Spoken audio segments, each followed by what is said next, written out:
I wanted to do something that wasn't entirely out of my wheelhouse, but was fun and for kids. And I got kids now. I got a 26-year-old, so he's been able to come see most of the movies I've been making for, I don't know, 13 years. But the young ones, they're always home at premiere night. So I thought that would be fun.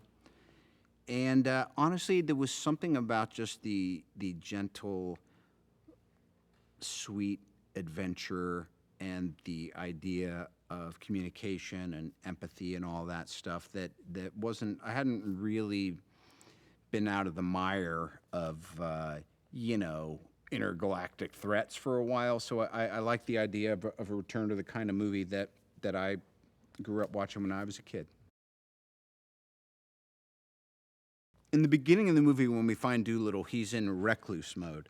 So I wanted to think about the character that I'm creating is someone who has become a hermit and isolated himself, probably due to some trauma or emotional or disappointment or whatever. And his reasoning is that he's taken it upon himself to help the animals only, but really it's that thing of where he's given up on humanity, and he has secreted himself to this estate that was gifted him by the Queen.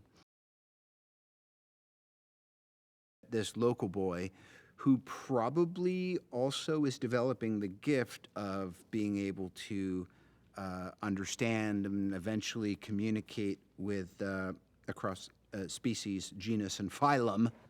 He brings this injured squirrel because there's obviously the urban or the suburban legend of this crazy doctor who lives in this estate, and he just happens to bring him by right on the same day that Lady Rose comes from Buckingham Palace to say that he's being summoned to try to ascertain what is ailing the Queen.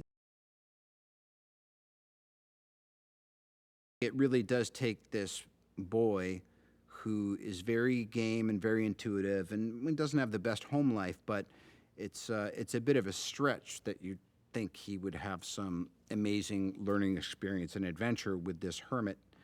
But the animals kind of clean him up, and then against his will, the kid really makes a strong showing of how game he is to want to be part of this. And so while he still gives him a lot of guff along the way, he really warms to this young fellow. Harry Collette is a real rising talent and a star. I remember seeing his screen testing and went, oh my God, I wonder if that's what like Tom Cruise was like when he was 11.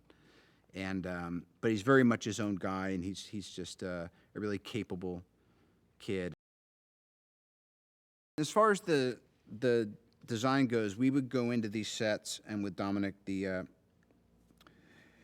person in charge of the production designer, we would just kind of walk around the spaces and outfit him and talk about him for hours and really think about it in terms of the blocking, but also it's not often that you're doing a living room set where you're saying, all right, now, wouldn't we have to make room for a polar bear to get in here? And what about, where can the giraffe put her head in the window? And, and what's a comfortable place for a silverback gorilla to sleep? So that was a lot of what we did, was literally just trying to set up all these environments to house this motley crew of creatures.